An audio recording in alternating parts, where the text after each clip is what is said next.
Hi guys, welcome to the show. My name is Seb Ostrovich, aka the Voice of the People, and this is the Weightlifting House podcast.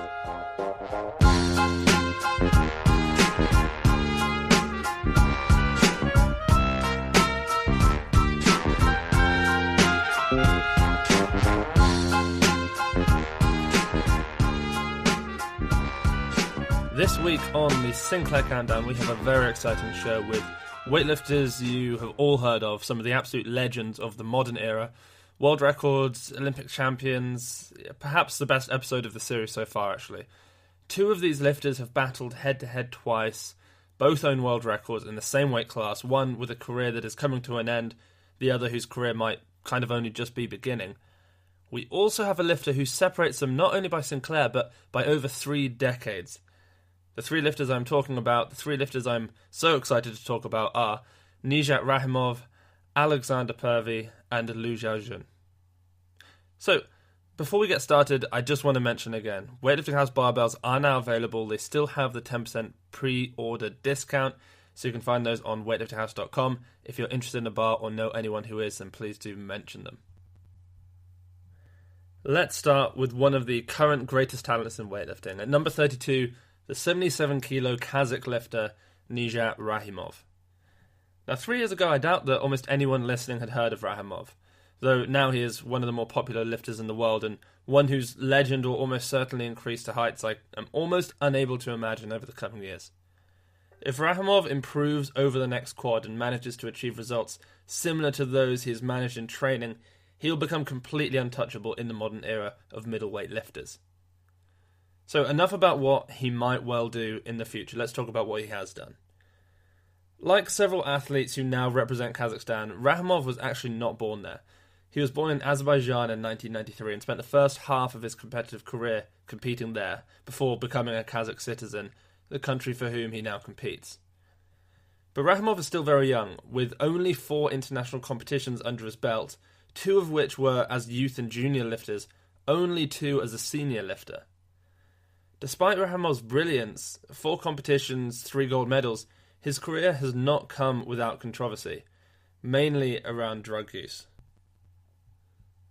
In 2010, at his first international competition at the Youth Olympic Games, Nijat took home the overall gold for Azerbaijan as a 69-kilo lifter, his only international competition in that weight class. He managed to snatch 125, 130 and then 134, and clean and jerk 161 on his second attempt, beating the Chinese Gong Jingbin, who took second place, perhaps in some kind of early premonition of the 2016 Olympic Games. 3 years later, at the 2013 Junior World Championships, Rahimov returned. Quite where he went for the last 3 years, no one really knows, and his disappearance certainly added towards the controversy that has clouded the achievements in his career thus far. Rahimov returned at this competition as a 77-kilo lifter, but was unable to take the gold, ending with a silver behind Razmik Unanyan of Russia. Rahimov went 153, 187, a strong total for a 20-year-old 77. Interestingly, there was a lot of young talent at this competition, many lifters from then who have continued to great heights. Lasha Talakadze, for example, won the super heavyweight class with 190, 221. Artem Okulov won the 85s with 165, 195. Even Ali Mendez and many others were also there. By this point, however, people suspected Rahimov of drugs. But I would like to put forward another suggestion. Let's suppose that we all believe maybe that Harrison Maris is clean, which I expect most listeners do. Let's suppose the same with CJ Cummings. Well, Rahimov, 3 years older than Harrison, lifted less than Harrison did at age 17. He also lifted less than CJ Cummings had done 4 years younger in a lighter weight class. I think that generally we all, as fans of the sport, have a tendency to assume that everyone with any success from another country is taking drugs, but that our best lifters are not. They're just talented. I mean, anyway, so now I'm going to kind of ruin that idea because as it turns out, it was in fact that Rahimov was taking drugs. In fact, he was just one of 18 athletes from Azerbaijan to get popped that year. I still believe that we are all guilty of pulling the drug cards too soon, however. People were calling Rahimov guilty whilst he was hitting numbers that are certainly possible drug-free. Anyway, Rahimov tested positive for oxandrolone, better known as Anavar. Anavar is anabolic, though more androgenic than anabolic, which is why it is a favourite for athletes who wish to avoid the more obvious physical side effects and for women who do not wish to do as much damage to their reproductive organs. Originally, though, Anavar was made to help fight osteoporosis along with many other diseases. Rahimov was also popped with methiondanone, also known as Dianabol. This anabolic steroid is widely used by athletes, specifically those looking to gain a strength advantage. The side effects with this are far more obvious. Acne, hair growth on the body, hair loss on the head, gynecomastia. Anyway, Rahimov was popped out of the sport for 2 years. I suppose the real controversy with Rahimov was when he returned 2 years later, far stronger than he had been when he was popped 2 years prior. And I really mean far stronger. At this competition, Rahimov faced up to Lu Xiaojun, the reigning Olympic champion and potentially best known weightlifter in the world. Lu Xiaojun snatched 175, more weight than anyone had ever hit in that weight class before, missing his third attempt to beat his own world record. Rahimov, however, went 3 for 3 in the snatch, but honestly was outclassed by Lu Xiaojun's skill, ending with 165, 10 kilos under Lu's 175. But in the clean and jerk, Lu Xiaojun, despite wearing the custom-made gold anti-weightlifting shoes, famously bombed out at 201 kilos in one of the most gut-wrenching 5 minutes you were likely to ever see in weightlifting. As a result, he bombed out, leaving the other lifters to battle it out. And after the snatch, it certainly was no sure thing for anyone. Rahimov had 165, but Ehab had 162, and Karapetyan had 167. No one could really have predicted at that point that Rahimov would have been so strong in the clean and jerk. He opened up at 195 and then waited until everyone else had gone. He then went for 207 on his second attempt, a weight that had not been hit internationally for several years, which then sealed the win. For his third attempt, he had a new world record be loaded. 211 kilos to beat the 210 record that had stood since Perepetchinov hit it back in 2001. A lift you can actually learn about more from episode 1 of the Sinclair Countdown. Rahimov ended up cleaning it and missing the jerk, but he did take the win, and perhaps more importantly showed the world that he was perhaps capable of something greater than anyone else. A year later at the 2016 Rio Olympics, Lu Xiaojun was still the favourite. He was the snatch world record holder, the total world record holder, and the reigning Olympic champion. Unbeknownst to anyone but the Kazakh team, Rahimov had been training exceedingly hard. He had put together some training lifts which, had they been done on the same day as a 77 kilo lift in competition, would comfortably give him the second highest Sinclair of all time.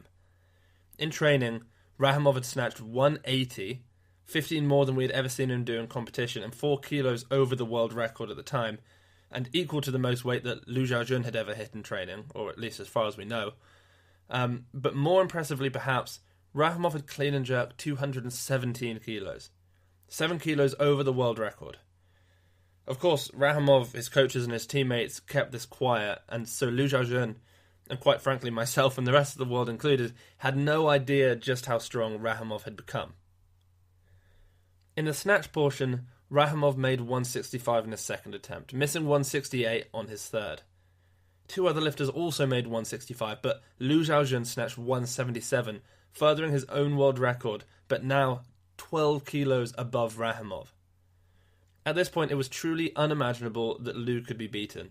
Lu had always been a strong clean and jerker also, and being the world record holder in the total, it seemed that this world record snatch would put him ahead for good. In the clean and jerk, Lu opened up at 197, a weight he had exceeded many times in competition. And with a stomach-churning turn of events, he missed the lift. The commentators, the audience, and everyone watching, myself included, started talking about how he had bombed out the year prior and would it happen again. But coming out on his second attempt, he made the lift, giving him a huge lead over everyone else. Rahimov then opened at 202 kilos, a pretty giant opener, but one which would still put him 7 kilos behind Lu. He made it easily. With one attempt left for Lu, it was in everyone's mind a certainty that if Lu made 202, he would be once again crowned the Olympic champion. And when he made that lift, it was over. We all thought it was over, and if history has proven anything in the sport of weightlifting, I think it was quite fair that we all believed that it was over.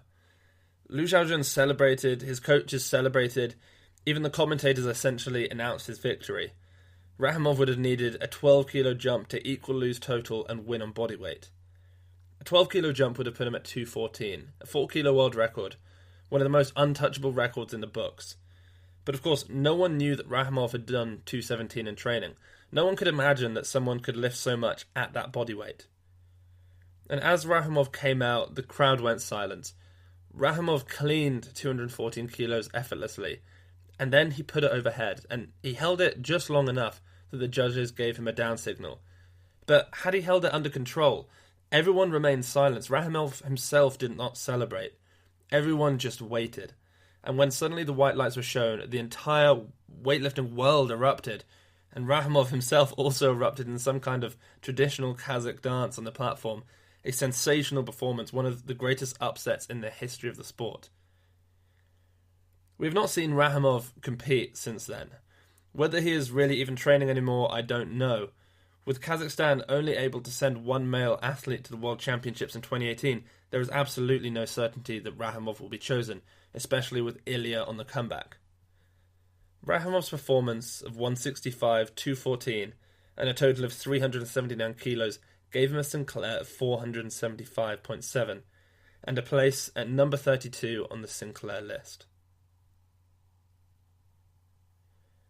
Moving on to number 31, we have Oleksandr Pervy, who represented the Soviet Union in the early 80s and tragically died aged 24. Between 1980 and 1982, Oleksandr competed like crazy. 3 USSR championships, 3 European championships, 3 world championships, 1 Olympics, and 4 world records. By all standards, Oleksandr Pervy was on track to becoming one of the all-time greats, despite his weak health and growing drinking habits. In the 75-kilo class at the young age of 20, Oleksandr Pervy competed at the Europeans, taking 3rd place behind a very strong Asan Zlatev, who we will not cover now for many, many more weeks on this show. At this competition, Oleksandr went 155, 192.5, a really strong total for a 75-kilo lifter. Later that year at the Olympics, he improved considerably, taking the silver medal again behind Zlatev, this time snatching 157.5 and clean and jerking 200 kilos, a pretty phenomenal clean and jerk for that body weight, even setting a new Olympic record in the clean and jerk, that is, until Zlatev beat him just moments later. The following year, Oleksandr continued his rise up, upping the clean and jerk by a few kilos and hovering around the similar kind of snatch, high 150s. But it was a year after that, in 1982, that Pervy really came into his own. He had moved up a weight category to the 82.5 kilo class. Rarely had such a jump in body weight improved an athlete by so much. In the snatch, Pervy made 175 kilos, 17.5 kilos more than he had ever made in competition. Unfortunately for Oleksandr, he was yet again up against Zlatev, a man who competed internationally and won gold 12 times, and in the year of 1982 he was a very difficult man to outlift. Oleksandr Pervy snatched 175 kilos, but Zlatev hit 180. In the clean and jerk, Oleksandr Pervy made 217.5 kilos, which up until 2015 was only half a kilo under the 85 kilo world record, half a kilo less than the world record of those weighing 2.5 kilos more. But Zlatev made 220 kilos, an historical lift, one of the greatest ever. Interestingly though, despite the history books showing Oleksandr Pervy in silver place, what you don't see is his 3rd attempt. Oleksandr needed 225 kilos to win by tying in total with Zlatev, but winning via the bodyweight rule. So a quick bit of background info. 6 years prior, the IWF decided to experiment with 50 kilo plates, double the weight of the current heaviest, the red 25 kilo plates. These 50 kilo plates made a considerable difference. They massively altered the oscillation of the bar, in a bad way, because they were not particularly wide. In fact, they were a similar size to the 25s. It meant that the weight on each collar sat more central, and less towards the end of the collars where they would provide more whip. And so with less whip, people really struggled that year. The IWF had decided to only use them once the bar had reached 225 kilos. Many complained in 1976, and so they weren't used again, until for some reason they brought the green 50 kilo plates back out of retirement in 1982, again only to be used at 225 kilos or more, which just so happened to be the weight that Oleksandr Pervy needed. These plates were not widely available, and most had never lifted with them. Pervy was clearly one of those people. As he cleaned the bar, his timing of the oscillation was way off, and instead of waiting a fraction of a second for the bar to whip up before he started the stand, the bar did not whip, and it hit him abruptly, beating him down into a position from which he was unable to recover. Despite then appealing the lift and even convincing the judges to let him try again, this time with 25 kilo plates, Pervy was too tired and too hurt from the previous attempts. His dreams were over.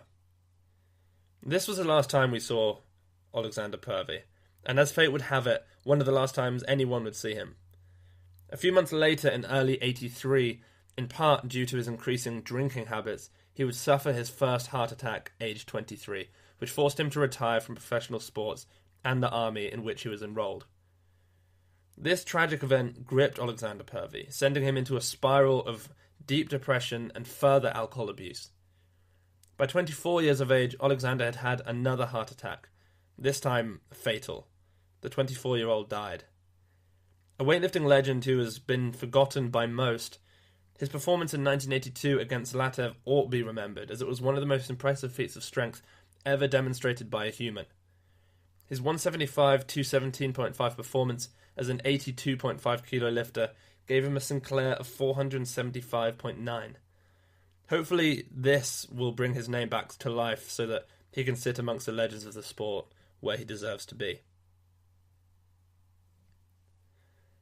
Next, and finally, on this week's episode of the show, we have one of the modern-day favourites, one of the greatest snatchers of all time, and one of the most dominant lifters of the 21st century. A man whose technique, strength, and physique make weightlifting one of the most exciting sports in the world.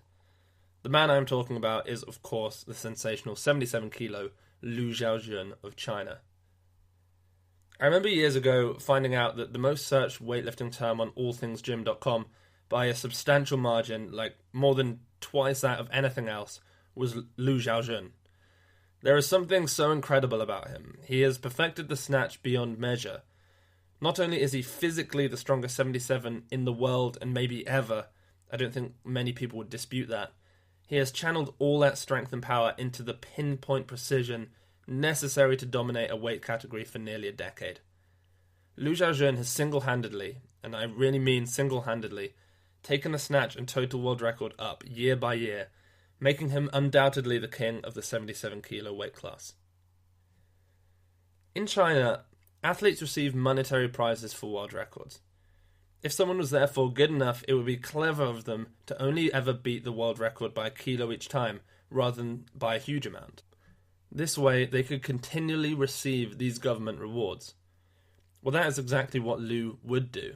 He would increase the snatch world record by a kilo each time, and then a clean and jerk that would allow him a total world record also, but only by a kilo. It was for this reason that he so often hit the exact same weight in the clean and jerk year after year. He would exceed his own snatch world record by a kilo, and then hit the same clean and jerk he had hit the year prior. In fact, so determined to keep this trend going, it wasn't even uncommon for Lu to win on his opening clean and jerk, take the world record total on his second with some apparent ease, and then pass on his third attempt, so as not to make his job of setting another world record the following year too difficult. It was a rare occasion that Lu did not set a world record, and perhaps rarer still that he would come second at all, though that did happen on occasion. In fact, in the 8 international competitions that Lu competed in, he took gold in 5 and set 7 world records. To put his consistent greatness into perspective, Lu didn't have a one-off performance to put him on the top Sinclairs ever like many did. In fact, all but one of his international performances were so good that they would have featured on this list. Essentially, every time he competed, he was historical. The thing that blows my mind perhaps even more is that if he wasn't so concerned with breaking the total world record by just a kilo, and hadn't so often passed up his third attempt clean and jerk, what could he have actually done? What could he have made if he went for it? Where on the list could he really be sat? Lu has not announced any official retirement, and so who knows, perhaps he will still continue to demonstrate just that. In fact, the last time we saw him compete in 2016, his result was so good it would also have featured on this very episode. And so I really don't think we can count him out just yet. In 2009, Lu Xiaojun burst onto the scene in the 77 kilo class at the World Championships in South Korea. Lu was up against some stiff competition, including Tigran Martirosyan of Armenia, but honestly it wasn't even close.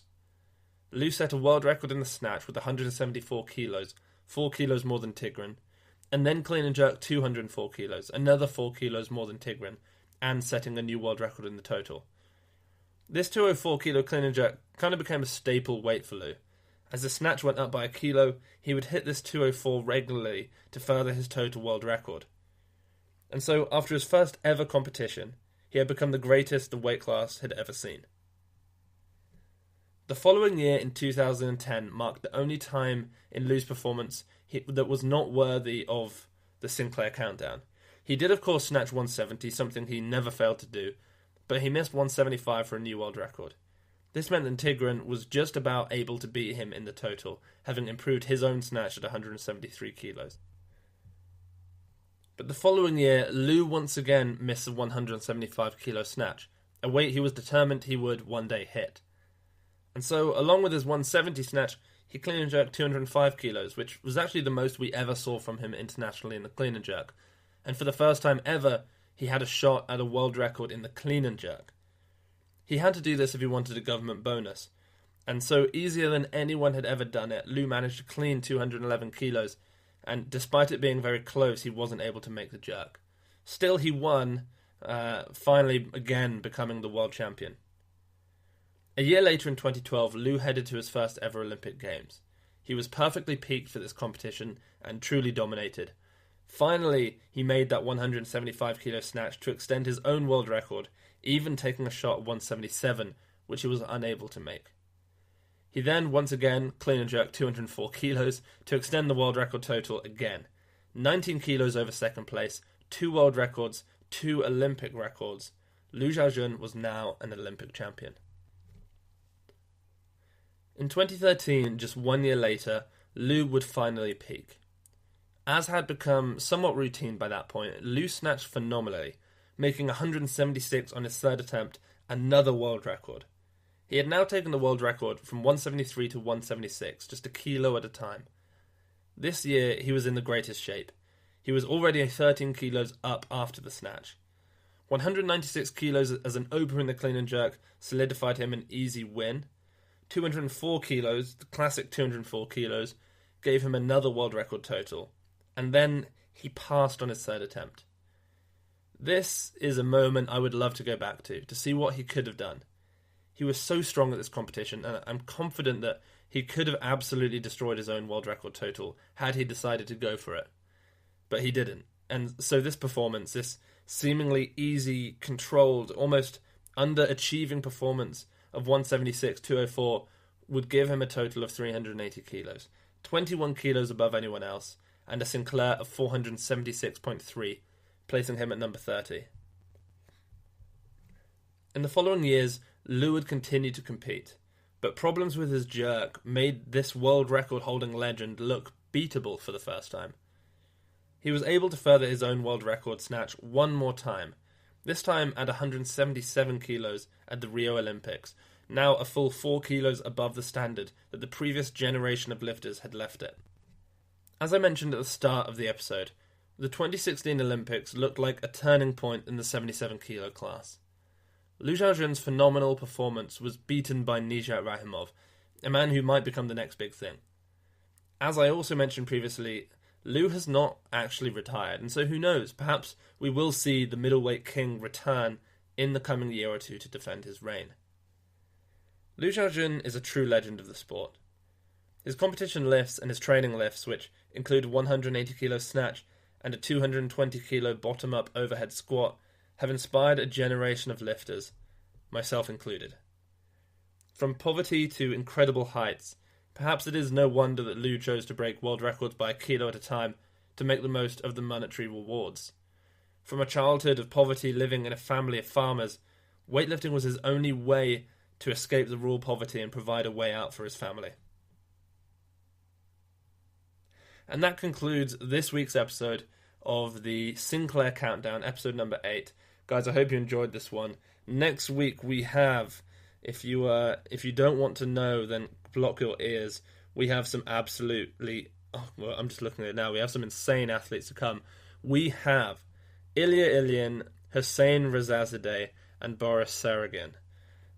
3 phenomenal lifters, 3 lifters I'm very excited to do this for. Now, there is a very good chance that I'm not actually going to be able to put out a show next week because I'm going to be in the USA at the Pendlay weightlifting camp. The camp started yesterday, so I'm a little bit upset that I'm not there. I'm seeing all these videos of people lifting. They're training 3 times a day. I'm just so jealous that I'm not there right now lifting with them.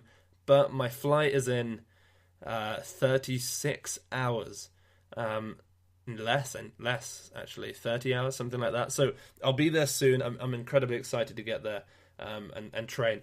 As I've said before, I have basically hired someone to come and vlog the entire camp. So he's going to film every single training session when we're out sort of getting food and all that stuff, messing about around at Glenn's house.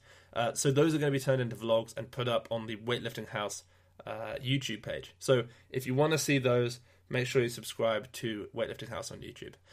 I think that's just about it. I will release as many podcasts as I can next week, though they may well be ones with just myself and Glenn, maybe even some of the lifters from the camp. We'll kind of just see how that goes. Guys, thanks once again for tuning in, and I'll speak to you all on Monday.